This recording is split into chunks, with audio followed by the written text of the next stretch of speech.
Are sports impact के साथ मैं हूं औरंगजेब यूनुस और आज मेरे साथ मौजूद हैं टेस्ट और ओडीआई के मिडिल ऑर्डर बैटर और पीएसएल सीजन 9 में सबकी तवज्जो अपनी तरफ फोकस करने वाले सऊद शकीर। आइए इनसे बात करते हैं। सऊद, सबसे पहले तो बहुत शुक्रिया आपके वक्त का। Thank you. आप ये बताइए कि पिछले साल आपने पीएसएल फिनिश किया 33-0।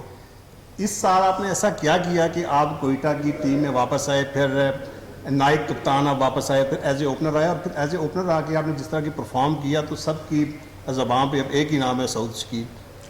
ज़्यादा अगर मैं पहले सवाल की बात की तो मैं पिछले सवाल पर ज़्यादा बात नहीं करना चाहता। और देखिए, जिस तरह मेरा लास्ट ईयर गुजरा, मैं वाइट बॉल क्रिकेट में मेरा कमबैक भी हुआ।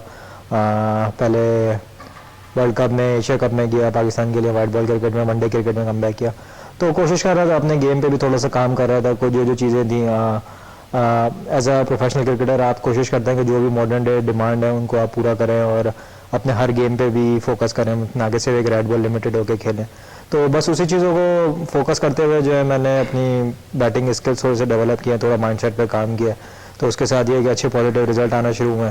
फिर इसमें कोयटा ग्लैडिएटर ने जब मुझे फिर इस बार मौका दिया तो एज अ ओपनर उन्होंने मुझे अपॉर्चुनिटी दी, तो उसमें उनको भी क्रेडिट जाता है। उन्होंने कुछ सोच समझ के चीज़ें देखी होंगी और एक अपॉर्चुनिटी आई मेरी तरफ, तो मैंने इसको सोचा आज को पूरी तरह ग्रैब किया जाए कि अगर वो मुझे कह रहा है आपने ओपन करनी है तो मैं समझता हूँ वो मेरी गेम को भी सूट करती है उस हिसाब से।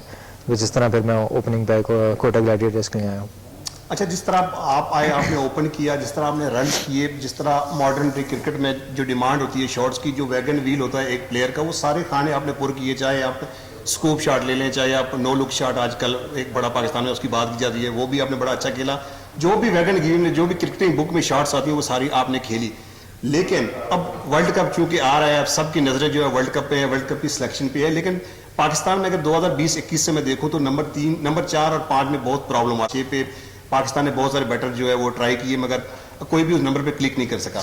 अब जिस नंबर पे आप आके परफॉर्म कर रहे हैं, इसमें आगे आप मोहम्मद रिजवान को देख लें, वो ओपनिंग में बड़े अच्छे सेट हैं, बाबर आजम है, फिर फ़खर जमान है, फिर साइम अयूब है। तो कोई ऐसा रोल अगर आपको दिया जाए कि नंबर 5 और 6 पे आपको अगर ये रोल दिया जाए तो आप अपने आप को कितना तैयार समझते हैं ये रोल निभाने के लिए?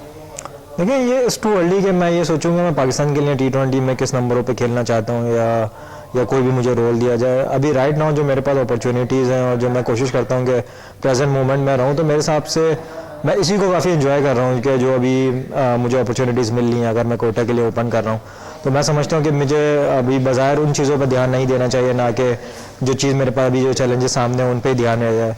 तो मैं अभी इस बारे में बिल्कुल भी नहीं सोच रहा और ना मैंने उस तरह फोकस रखा है कि अगर मुझे कोई आगे इस तरह अपॉर्चुनिटी मिलेगी या नहीं मिलेगी।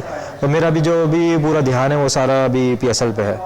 अब टेस्ट में आपकी तकरीबन कोई 60 के आसपास की एवरेज है, ओडीआई में आपकी 28 की एवरेज है, तो कहाँ देख रहे हैं आपको? क्योंकि एशियन कंडीशन में तो जिस तरह की आपने परफॉर्म किया, जो आपका स्पेशली में एवरेज, जब ऑस्ट्रेलिया में आप गए तो बड़ी नजरें थी आपके, क्योंकि नंबर 4 पे जिस नंबर पे आप आ रहे थे, कई मौके ऐसे थे कि अगर थोड़ा सा आप लॉन्ग चलते तो हो सकता है पाकिस्तान मैच जीत सकता था। तो अपनी परफॉर्मेंस से अब तक जो आपका सफर है, कितने मुतमईन हैं आप? देखिए, आप मुतमईन तो कभी भी नहीं हो सकता। आपने हमेशा जो है ना कुछ सीखना होता है और आगे बढ़ना होता है, नए चैलेंजेस लेने होते हैं। मैं समझता हूँ जो ऑस्ट्रेलिया वाला टूर था वो मेरे लिए एक लर्निंग फेज़ था और मुझे बहुत कुछ सीखने को मिला वहाँ से। जो ऑस्ट्रेलिया की पिचेस का ख़ास तौर पे जो एक हल्का सा टेक्सचर होता है जो ड्रॉप इन पिचेस का, वो थोड़ा सा डिफरेंट होता है बानिस्बत एक नॉर्मल पिच के। तो ये है कि कोशिश ये करेंगे कि आइंदा कभी भी अगर ऑस्ट्रेलिया जाते हैं तो उसके हिसाब से उसकी तैयारी भी करें। और एक बहुत मैंने पहले भी कहा कि वो मेरे लिए एक लर्निंग फेज़ था। और जहाँ तक मेरी आपने स्पिन खेलने की बात की, तो एक स्पिन एक ऐसी चीज़ है जो शायद मैं बड़ा हुआ हूँ कराची में खेलता हुआ, तो वहाँ ज़्यादा स्पिनर्स खेलते हैं, तो वो एक नेचुरली मेरे पास एक चीज़ है। और एवरेज ही आपने जहाँ तक मेरी बात की, तो अभी इतना ज़्यादा मैं स्टैट्स पे ध्यान नहीं देता क्योंकि अभी बहुत छोटा सा कैरियर स्टार्ट हुआ है अभी। तो कोशिश करेंगे जितना भी मैं खेल रहा हूँ मैं मैच विनिंग परफॉर्मेंस दूँ। चलिए ठीक है। और एक सवाल आप बहुत दफ़ा उसका जवाब दे चुके हैं, बाबर आजम की जाने से आपको छोटा, बाबर आजम जो भी बात करते हैं, इफ्तिखार को उन्होंने चाचा कहा तो वो पूरे मुल्क में चाचा के नाम से मशहूर हो गए, आप छोटे डाउन के नाम से मशहूर हो गए। लेकिन इसके साथ साथ हमने देखा कि जो उनको लकब मिला उनकी परफॉर्मेंस बहुत अच्छी हो गई है। आपकी परफॉर्मेंस पे भी इस छोटे डाउन के लकब से कोई फ़र्क पड़ा है या आप स्मूथ ही जा रहे हैं? नहीं, ये देखें, ये तो मजाक वाली चीज़ें तो ऑफ द फील्ड चलती रहती हैं, इससे परफॉर्मेंस का तो ताल्लुक नहीं होता। और ये कि लोगों ने इसको एंजॉय कर रहे हैं, और अभी भी ग्राउंड में जाता हूँ इस तरह की आवाज़ें लगती हैं तो मैं भी इसको एंजॉय करता हूँ और लोग भी एंजॉय कर रहे हैं। और जहाँ तक बाबर आजम की बात है तो वो ज़ाहिर सी बात है, वो अभी हमारे मुल्क के सबसे बड़े ब्रांड है, तो वो जो भी कुछ कहते हैं तो वो हेडलाइंस बन जाती हैं। तो लेकिन यह है कि मैं तो एंजॉय कर रहा हूँ उसको काफ़ी। आपकी कोलीग का कोई मैं इंटरव्यू सुन रहा था चंद रोज़ कबल, उन्होंने कहा कि ये डाउन तो शायद बाबर आजम ने ऐसे ही नाम दिया, सऊद शकील का एक और नाम भी है जो हम अक्सर उसे पकारते रहते हैं, तो कोई और नाम क्या है वो तो बता दे, वो तो शायद बात को गोल कर गए। नहीं, वो तो मैं को ऑफ कैमरा बता दिया है शायद, लेकिन यह कि ऑन कैमरा नहीं बताना चाहिए। और इसी तरह ये मेरी थोड़ी पर्सनैलिटी ऐसा है कि थोड़ा सा अपने आप में रहता हूँ, थोड़ा सा जो है ना एक मेरा एक अपना जोन है, अपने उसमें रहता हूँ, तो ज़्यादा वो करता नहीं है। तो उसमें सबको ऐसा लगता है मैं बहुत चौड़ा हूँ, तो कोई मुझे चौड़ा करके बुला लेता है, कोई कुछ करके बुला लेता है, तो बस ये सब चाहिए चलती रहती हैं। अपने रोल मॉडल के बारे में बताइएगा, क्योंकि पहली दफ़ा मैंने आपको 2018 में अबू धाबी में देखा तो लेजेंडरी बैट्समैन यूनुस खान वहाँ पे मुझे खड़े थे, तो वो एक पाकिस्तान के सीनियर जर्नलिस्ट थे, उनसे बात कर रहे थे यार कि अगर आपने ब्रायन लारा को देखना है ना पाकिस्तान में, तो वो ये लड़का है, ये मुस्तकबिल में मुझे नज़र आ रहा है कि वो इसके पास वो शॉट्स हैं कि ये ब्रायन लारा जो है वो बन सकता है। तो आपका रोल मॉडल कौन है, कुछ इस बारे में बताएंगे? मेरा रोल मॉडल तो खैर कुमार संगकारा है। मैंने हमेशा अपने रिव्यूज़ में ये कहा है कि मुझे वो बहुत पसंद है, और वो जिस ग्रेस के साथ खेलते हैं और जिस तरह वो कवर ड्राइव लगाते हैं तो मुझे तो बहुत पसंद है जब से वो खेलते थे। और हमेशा से मतलब जब भी वो खेल रहे होते थे तो मैं अपने सारे को छोड़ कर उनकी बैटिंग देख सकता था। तो ये कि अभी फिर जब वो रिटायर होगा तो मेरी ये ख्वाहिश ही थी कि कभी मैं उनके साथ खेलूँ या ड्रेसिंग रूम शेयर करूँ, जो कि अब मुश्किल है। लेकिन जहाँ तक यूनुस भाई की आपने मुझे बात बताई, तो यूनुस भाई हमारे बड़े हैं और उनके साथ भी काफ़ी काम किया है, तो अगर उन्होंने ये बात की है तो वो काफ़ी कुछ सोच समझ के की होगी, तो उसके लिए थैंक यू। अच्छा, एक और चीज़, आप आए तो डोमेस्टिक सर्कल से हैं, पीसीबी के डोमेस्टिक सर्कल से आए हैं, लेकिन हमने देखा कि जब आपने 33 या 34 मैच जो बेंच पे बैठ के इंतज़ार किया, 3 साल से आप कोयटा के साथ रहे, मैच गो के तो आपको नहीं मिला, लेकिन जितने भी आज बड़े स्टारों के मैं नाम ले लूँ, आपका मैं नाम ले लूँ, नसीम शाह का ले लूँ, साइम अयूब का ले लूँ, तो एक कोयटा के साथ इनकी बॉन्डिंग तो रही है 3-4 साल। बेशक इनके मौके बहुत ज़्यादा नहीं मिल सके, आपको मौके ज़्यादा नहीं मिल सके, तो कितना अहम रोल समझते हैं उमर एसोसिएट और नदीम उमर का, ये जो प्लेयर डेवलप हो के आए हैं, आप आजम खान का ले लें, साइम अयूब का ले लें, जैसे मैंने आपकी तरफ बात की, तो इसको कैसे देखते हैं आप? देखिए, बहुत इंपॉर्टेंट रोल है उनका हमारी पूरी जर्नी में, क्योंकि हम जब बहुत छोटे होते हैं तो वो बहुत हमें छोटे से पिक कर लेते हैं और हमारा बड़ा ख्याल रखा जाता है और एक हमें प्लेटफॉर्म दिया जाता है, जो कि सबसे इम्पॉर्टेंट चीज़ होती है। अब मैं ले लूँ, अगर आप साइम अयूब ले लें, नसीम शाह तो खैर उनको PSL में वो जो प्लेटफॉर्म दिया गया था, उन दिनों मुझे अच्छी तरह याद है 2017-18 वाली PSL जो दुबई में हो रही थी, 18-19 वाली। तो नसीम शाह मेरे ख्याल में इंजर्ड थे, लेकिन स्टिल जो है कोटा ग्लैडिएटर उनको कैरी कर रही थी, क्योंकि उनका आगे जाके अच्छा प्रोस्पेक्ट बन सकता है, ताकि हम इसको रिटेन भी कर सकें। तो ये कि उनका हमेशा से बहुत इंपॉर्टेंट रोल रहा है, आजम भाई वगैरह का, नदीम उमर वगैरह का, क्योंकि हमें जो प्लेटफॉर्म दिया वो उन्हीं की तरफ से हमें सबसे पहले मिला था, और उन्होंने ही हमें सबसे पहले पिक किया कि यार आपको ये प्लेटफॉर्म दिया जाएगा, और उन्होंने ही एक निशानदेही की कि यार आप पाकिस्तान के लिए क्रिकेट खेल सकते हैं। ये तो मैं समझता हूँ उनका काफ़ी अहम रोल है हमारी पूरी जर्नी में। अच्छा सर, जितनी क्रिकेट आपने खेली, ODI तो आपने बहुत ज़्यादा नहीं खेली, टेस्ट क्रिकेट आपने जितनी खेली, कौन सी ऐसी इनिंग्स है जो आप समझते हैं कि अगर मैं विकेट पे मौजूद रहता तो शायद मैच का नतीजा और होता? देखिए, आउट जब आप होते हैं तो उस पर तो अफसोस आपको रहता है काफ़ी, और आप तो किसी भी बैट्समैन से पूछेंगे ना तो वो तो चाहेगा ही नहीं कि मैं आउट हूँ। और जब भी आपने देखा कि कोई एम्पायर किसी को लेग बिफोर देता है तो वो चाहता है मैं रिव्यू ले ही लूँ, तो उसमें कुछ आ जाए। लेकिन बज़ाहिर एक इनिंग थी जो मैं मुल्तान में खेल रहा था, जिसमें मैं 94 पे बैटिंग कर रहा था और लंच होने वाला था, सिर्फ 60 रन रह गए थे हमें जीतने के लिए। वो पिछले ओवर में नमाज आउट हुआ, फिर उसके नेक्स्ट ओवर में एम्पायर ने मुझे कॉर्ड बैंड दिया और वो डिसीजन भी थोड़ा सा कंट्रोवर्शियल था और बज़ाहिर ऐसा लग रहा था कि बॉल नीचे लग गया है।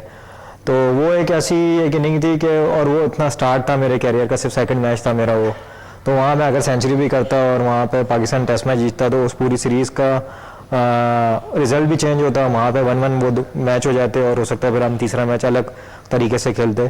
तो एक वो एक इनिंग है जिसका मुझे थोड़ा सा हमेशा से अफसोस रहा है कि वहाँ अगर मैं 100 करता और पाकिस्तान टीम को मैच जिताता तो वो एक मेरे लिए बहुत बड़ी अचीवमेंट होती। अच्छा, ऑस्ट्रेलिया टूर में भी हमने देखा कि जो पहला मैच तो छोड़ लें, वो तो थोड़ा आप यूँ समझ लें कि 1 साइडेड ही उसे कह लें, लेकिन जो मेलबर्न का टेस्ट मैच था और फिर जो सिडनी का टेस्ट मैच था, पाकिस्तान बहुत क्लोज गया और एक टाइम पे तो लग रहा था कि पाकिस्तान हो सकता है ये मैच जीत भी जाए, लेकिन फील्डिंग स्टैंडर्ड शायद उस तरह का नहीं था, बहुत ज़्यादा कैचेस हमने ड्रॉप किए। आपका भी एक कैच आया, वो आपने कर तो लिया था, लेकिन मैं चूंकि वहाँ पे बैठा हुआ था मुझे लग रहा था कि ये भी ड्रॉप हो गया। तो ये जो कैचिंग का ये जाहिर है कोई भी जान के तो नहीं करता, लेकिन जो फील्डिंग स्टैंडर्ड आप समझते हैं कि अगर ये थोड़ा सा बेहतर होता तो हम एक आधा टेस्ट एटलीस्ट हम ऑस्ट्रेलिया में जीत जाते?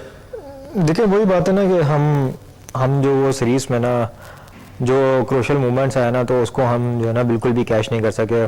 बज़ाहिर कैचेस की सूरत में हो या पार्टनरशिप्स की सूरत में हो, वो दोनों ही हमसे ना वहाँ पे लैक हुआ। और जब आप इतनी अच्छी टीम के खिलाफ उसके घर पे खेल रहे हो तो आप ये मौके दे नहीं सकते।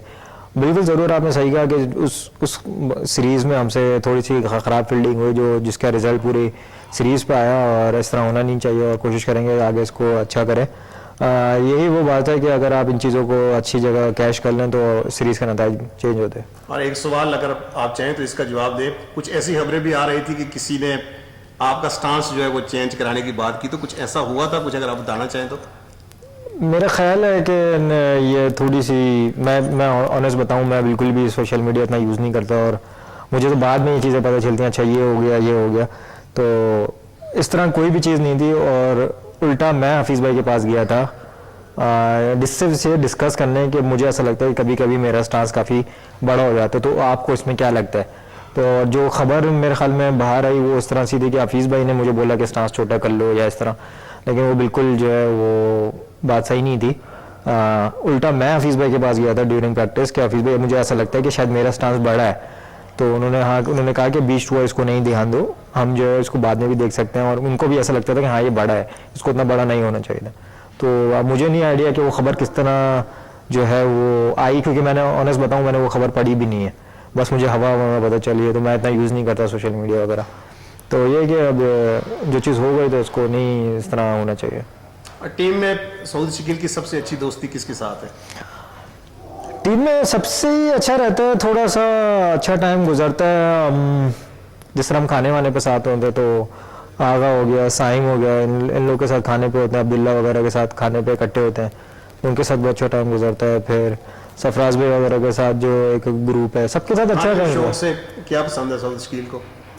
खाने में शौक से थोड़ा अफगानी फूड पसंद है, थोड़ा सा अरबिक फूड पसंद है। कोशिश करते हैं ग्रिल्ड फूड खा लूँ तो ये थोड़ा सा मुझे अच्छा लगता है, और तो ज़्यादा पाकिस्तानी फूड इतना पसंद नहीं है। और क्रिकेट आपको व्यू कि आज का T20 बहुत ज़्यादा हो गई है, ODI जो है वो इतने ज़्यादा पाकिस्तान को नहीं बढ़ रही। इस साल भी हम देखें तो कोई भी शायद 1 या 2 मेरे ख्याल में वनडे जो है वो इस साल के आखिर में आएंगे। तो कौन सी क्रिकेट सऊद शकील ज़्यादा एंजॉय करते हैं, टेस्ट क्रिकेट, ODI या T20? मैं जो है क्रिकेट को बहुत एंजॉय करता हूँ। मैं ये कोशिश नहीं करता कि T20 हो रही है, वनडे हो रही है, एज लॉन्ग की क्रिकेट हो रही है तो उसको बहुत एंजॉय करते हैं। अगर मैं जो है अब जैसे रमज़ान भी आ रहे हैं तो अगर कोई क्रिकेट भी नहीं हो रही होगी तो मैं आपको रोड्स पे टेप बॉल खेलता हुआ भी मिलूंगा कराची में। और तो ये कि क्रिकेट से ज़्यादा दूर रह नहीं सकते, और थक जाते हैं एट टाइम्स पे कि यार चलो बहुत जैसे भी लंबा सीज़न हो गया, काफ़ी 6-8 महीने से रेगुलर क्रिकेट खेल रहे हैं, तो कभी कभार आपसे जो होता है थोड़ा सा आप बॉडी थक जाते हैं, आपको थोड़ा सा स्विच ऑफ करना पड़ता है, लेकिन वो भी हमसे ज़्यादा होता नहीं है। हम एक वीक भी घर पे रहें तो फिर दोबारा क्रिकेट की तलब होने लगती है, तो बस क्रिकेट से ही इंजॉयमेंट है, क्रिकेट खेल के ही मज़ा आता है। अच्छा, नो लुक शॉट के बारे में थोड़ा सा बताइए, क्योंकि कराची से तल्लक रखने वाले हमने देखा, आप भी कराची से हैं, साइम अयूब भी कराची से हैं, और फिर ख्वाजा नाफे एक यंगस्टर आए हैं, तो तीनों ने जो नो लुक शॉट खेला वो बड़ा अच्छा है। तो ये बताएं कि ये कोई स्पेसिफिक बॉल होती है जिसका आप इंतजार करते हैं कि या बस टप्पा गिरने की देर होती है कि कहाँ टांग पे गिरेगा इसको उठा के लगा दें, इसके लिए कोई स्पेशल किस्म की प्रैक्टिस होती है क्या? नहीं, मैंने नहीं ख्याल कि मैंने इस तरह का कोई नो लुक शॉट इस तरह खेला है या कोई इतना मैंने नो लुक दिया है, लेकिन ये कि जिस तरह साइम अयूब वो शॉट खेलता है, ख्वाजा नाफे को भी वो उस तरह थोड़ा सा आता है, तो उनकी बस सिंपल कोशिश ये होती है कि जब एक अच्छी चीज़ होती है कि अगर आप शॉट मार रहे हैं तो आप एंड तक बॉल को देखें और फिर नज़र अपनी वहीं रखें, तो इसकी प्रैक्टिस वो लोग काफ़ी ज़्यादा करते हैं। आपने शहनशाह अफरीदी को एक बड़ा अच्छा शॉट खेला था, चलो और नया नाम दे देते हैं, लेकिन शॉट बड़ा अच्छा था, वो भी शायद इस टाइप का था। हाँ, लेकिन ये कि लेकिन जो अभी साइम अयूब और नाफे वगैरह खेलते हैं उसकी बात अलग है, और वो उनकी स्पेशलिटी है, और मुझे तो बड़ा अच्छा लगता है उन लोग को इस तरह खेलते देखने, क्योंकि हम लोग अक्सर साइम के साथ तो हम मेरे काफ़ी प्रैक्टिस सेशन वगैरह के साथ होते हैं, और उसके साथ बड़ा मज़ा आता है उसको देख के, उससे भी सीखने को बहुत कुछ मिलता है। और नाफे भी अच्छा खिलाड़ी है, वो भी आने वाले वक्तों में इंशाल्लाह पाकिस्तान से खेलेगा ज़रूर। चलिए ठीक है, बहुत शुक्रिया आपके वक्त का सऊद शकील। Thank you.